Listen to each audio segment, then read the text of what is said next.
Hello! Happy Monday. Hope you guys are having a good day. I still have a little bit of a cold, so sorry if I'm raspy. But good news, I have my Monday morning tea, so that should help with that. So good to be here with you guys. This is it's so funny. Well, I've been on this maternity leave. It's been my first time really stepping away from the business since I've started this business. So grateful to my one-on-one clients who have been amazing at hosting this group, and thank you to Allie this week. I feel like each of the week's topics have been so in tune with what just like the time of year, whether it's been like self-care stuff or content planning. Like, I'm so grateful to each of my one-on-one clients that have really taken charge and delivered value. And I secretly have been enjoying it and really soaking it up too. So thank you. Super grateful to you guys for hosting. Feel free to say hi if you're here with me this morning. And if you happen to be drinking anything, coffee or tea, let me know. And just say hello. I miss you guys. I think we have about 1 or 2 more weeks of the group being guest hosted. And then afterwards I'll be jumping right in. But I just wanted to, I wasn't even planning on doing this morning, but my toddler and my husband are actually away on a hike today. They went hiking and my newborn is sleeping. And so my husband and I every year around the first of the year kind of like do a year review together. And so we did this yesterday. Like our little end of year review. And so I was like, I should tell the ladies what our process is, just because it's super simple. It's not very complicated, and it's actually a version of Laura Casey's Power Sheets. Does anyone do? Oh, hello! Yay! Good to see you guys. Hi, Megan. Megan, I feel like last week you kind of even practically co-hosted with Alicia. So thank you, thank you. I loved all those posts. So powerful, and I think, at least for me personally, was really what I needed and what I need more of this year, which is just, I feel like this last year, I was telling you guys I didn't set a word for last year, but if I would have, in hindsight, do you guys ever do that? I think it would be momentum, just because it was like a ton of fierce action, which I don't regret, but I think looking forward, I want to do a lot more leaning back and a lot more listening and a lot more being present. And a little bit less hustle, even though I think it's okay. The hustle is okay. Oh no, Tabitha, is it? I wonder if it's skipping or something. I'm sorry if it's not being very clear. Should check how my internet is. But anyway, thank you for helping co-host Megan. Hi, Jackie is here, and Tabitha, welcome. Glad you guys are here this morning. Yeah, let me know if it's not working, the live stream, and I can always restart it too. Yes, listening and resting. So, and I mean, I think it's just appropriate for my season, right? I love like how God times everything, because I think having a baby forced me to step back. And it's funny because many of you know I actually had a really smooth birth with Kelsey. But I had some complications after and ended up back in the hospital a few times. And so it's so funny because like after the birth went smooth, I was like, why did I even do that much prep so I could take 6 weeks off my business? But then I think when things started going downhill after, I was like, oh, this is why. Because I was able to totally not stress and basically just pop in the group every once in a while, but really ignore my business when I needed to so I could be present. So grateful for that. So thankful. Okay, so I just want to go through like the 3 steps that my husband and I do, and feel free to tweak them or adjust them so they fit for you. Because I feel like the beautiful thing about setting goals or intentions is that I don't know if this is bad or not, but in my opinion, I think half of the good of setting the goal is just setting it itself. And I know, of course, like we want to set goals so that we accomplish them. Hello and good morning, Sue. Good to see you.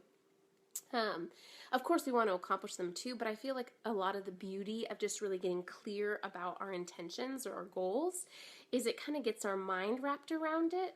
And even though I think it's good to set actions towards those goals, I think naturally we'll start to gravitate towards the right actions of those goals just by setting them, just by getting really clear on what it is that we want in our life. Because I think half the time that's the problem, like at least for me.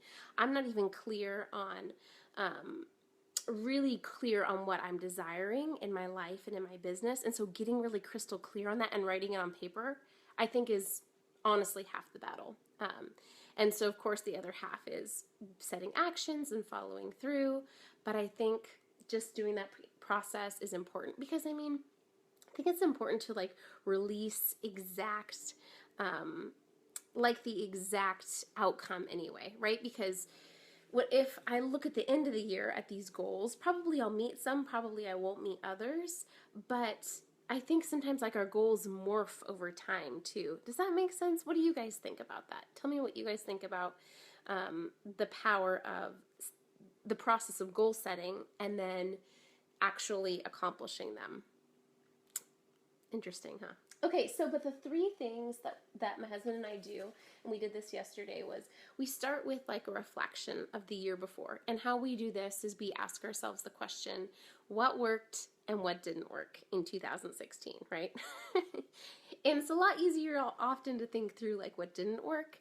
But I encourage you to start with what did work and looking at the last year and asking yourself like, what am I super proud of?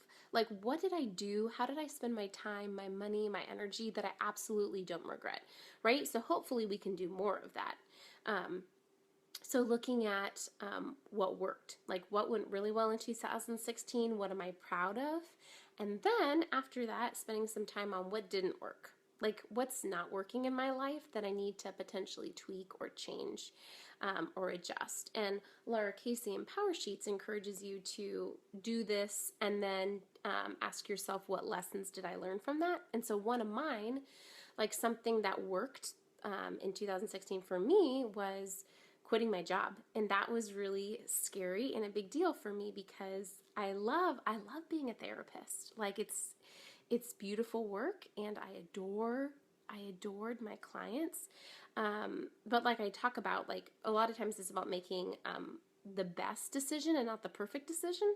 And so looking back, I feel like that was a really big step of like faith and courage for me, but I don't regret it. Absolutely not. Like I feel like that worked. And the lesson I learned from that, is that like sometimes it's okay to take risks and to be courageous and to do things outside of our safety zone and outside of our control, and that things will always work out. My husband is really good at this. He kind of just has this like underlying grounded, I don't think he would phrase it this way, maybe it's too woo-woo for him, but this like underlying grounded assurance that things will always work out. And the beautiful thing about that is he's someone that's very peaceful to be around. Versus me, I'm a little bit more like, let's crunch the numbers. Like I'm a lot more strategic. Like, okay, X amount of dollars. Like I'm a lot, which helps me be a great business coach. But I think I also tend to be sometimes not lean in enough to like trust God, trust myself, trust the process, etc. Anyway, why was I going off on that rant? I don't remember. So that's the lesson I learned. So if you can do that as a part of your reflection. So 2016, what worked, what didn't work, and what lessons you learned from that. So one of the lessons I feel like I learned in 2016 was that things will work out. And that doesn't mean that we don't, plan or aren't intentional, but I think I'm learning to have more of this, to let go of control, because I'm a control freak, and to have more of like a grounded trust and assurance and peace and live from that place and plan and prep. Like I don't need to lose who I am. Like I don't need to be like, oh, whatever, because I can never be that way. But I think I can do it from a more place of inner peace. And like for me, being more connected with God and trusting God in the process. So I feel like that's one of the things that I learned. So that's part one. Do you guys do anything like this? Feel free, if you're here with me live, to let me know if you guys do any sort of like reflecting / goal setting. So looking back and asking yourself what worked, what didn't work. And then I'll spoiler alert, let you know the last part is obviously goal setting ahead for the next year. So sandwiched in between looking back and looking forward, it's kind of like a present oriented. Hello, Joy. Good to see you. Happy January. Isn't it crazy? It's January. Oh my goodness. So in between the looking backwards and looking forward is more of like a present oriented question. And that is just like asking yourself, like, what's my purpose? And I always avoid this. My husband's really good at like challenging us as a family, like what's our purpose as a family, so that we're making sure that our goals or intentions we're setting align with that, align with what we feel like as individuals and as a family that we're called to, like what our purpose is. But asking yourself, so these are some questions you can ask yourself to get at your purpose. And like I was saying, I always kind of resist this because I feel like every time I write my purpose, I put a lot of pressure on myself to make it perfect. And I feel like, oh, I'm not ready. I'm not ready to write what my life purpose is. Like, part of me feels like I'm still figuring it out. I'm still fumbling around. Like, and I've kind of always felt this in all my roles, like when I did higher education or administration, or as a therapist, or as a life coach, or as a business coach. Like, I feel like my purpose is kind of outside of all of these roles, right? It's like this deeper inner thing. And so it's kind of intimidating, but I would encourage you just to do your best and to write it down. Just ask yourself these questions. So these are some questions to help you get at what your purpose is. Asking yourself what you're motivated by, like what lights you up. Asking yourself your why. Why do you do what you do in your life, in your business? And then, like, the way that Lara Casey kind of gets at this question of purpose is she asks, what do you want to cultivate in your life? I should read some of my answers from what I wrote of what I want to cultivate. But I feel like for me, a lot of my purpose revolves around, no matter what role I'm doing, helping women become more alive in who they are, and being able to, in their business and in their life, really become more of them.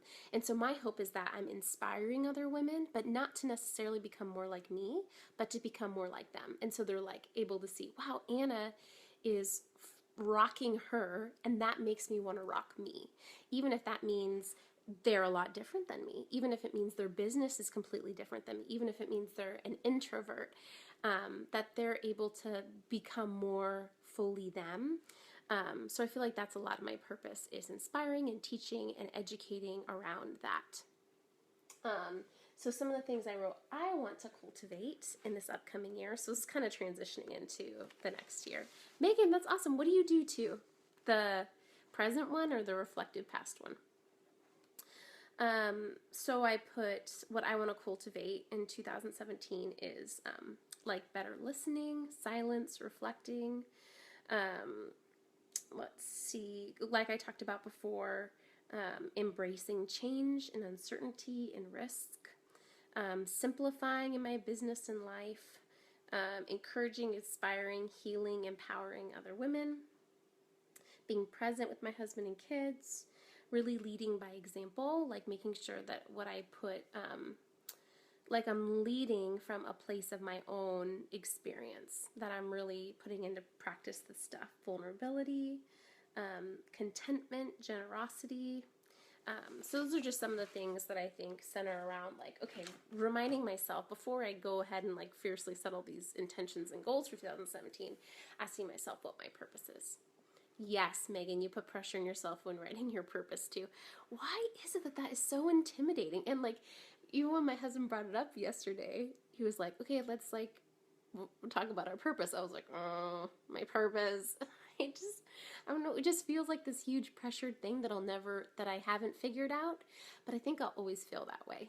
And so I think just releasing, and I just kind of rambled for 2 minutes, and he typed on his little Evernote, and I think that's really freeing, to just allow it to be a process and allow it to be messy. So I'm learning that, but I'm still kind of like resisting it. Okay, so that was part 2. Part 2 was kind of like that present oriented, okay, what's my purpose? And then from there, I find that my goals or intentions for 2017 come really easy, like super easy, because I've already kind of after that first part of looking at in 2016 what worked and what didn't work, I'm able to already have an inkling for what I want to do different in 2017. So that's what's kind of nice is that's what I was saying. Like, I don't think you should let this be an overwhelming or intimidating process, because I think it's more just about giving yourself space, not making the perfect goals, but just giving yourself space to reflect and naturally allow your mind and your actions to start to move in a good direction forwards. Megan says, I think it's because we think we need to lock in something. Oh my gosh, yes, I think this is what's it.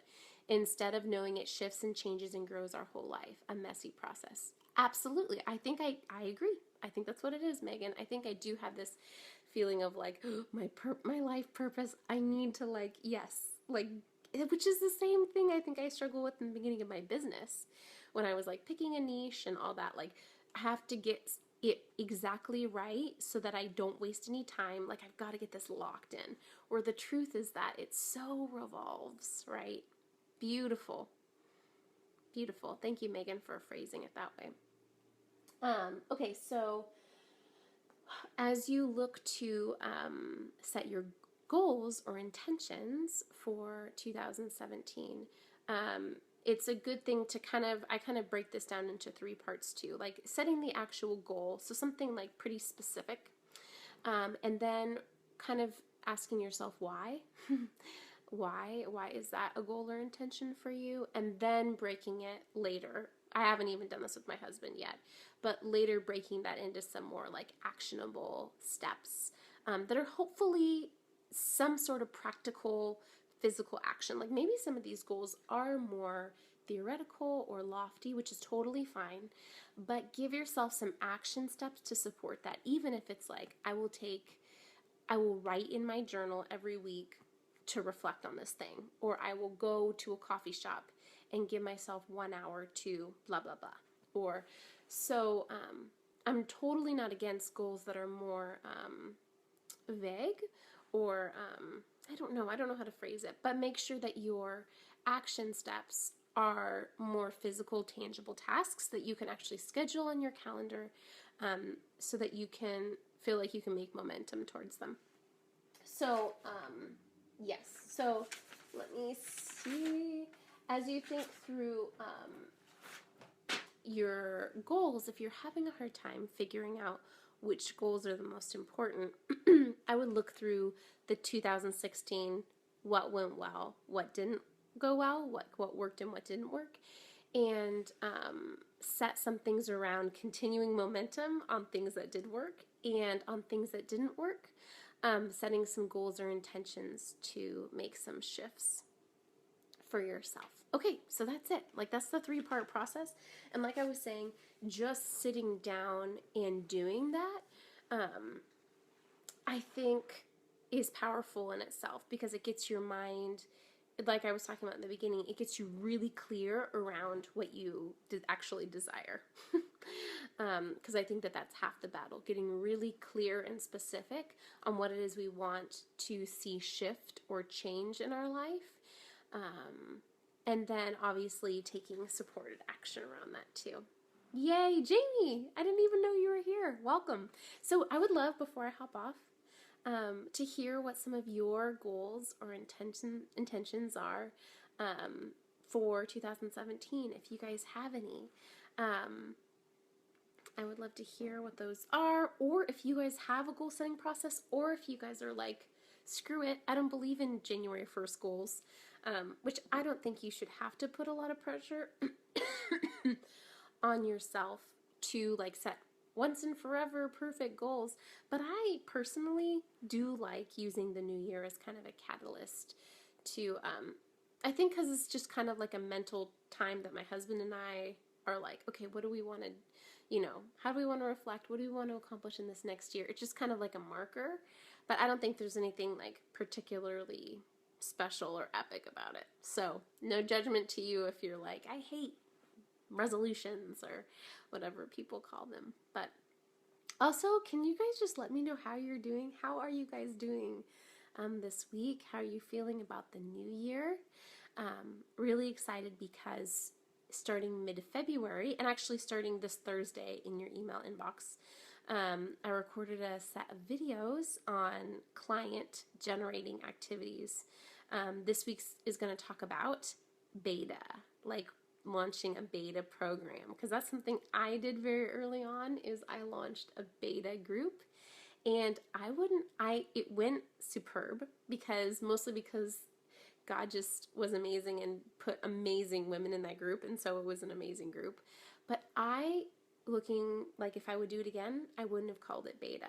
And so I share in this week's video why, and what I think you should do instead of like doing a beta launch or whatever.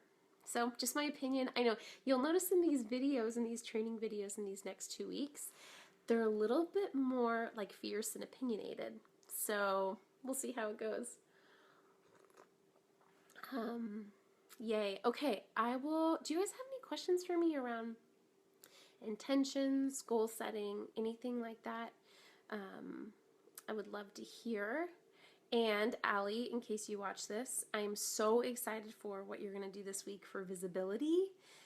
Allie's sharing on visibility this week, which I think is beautiful and perfect for this time of year, because you all know that getting visible in your business is so important to making sales.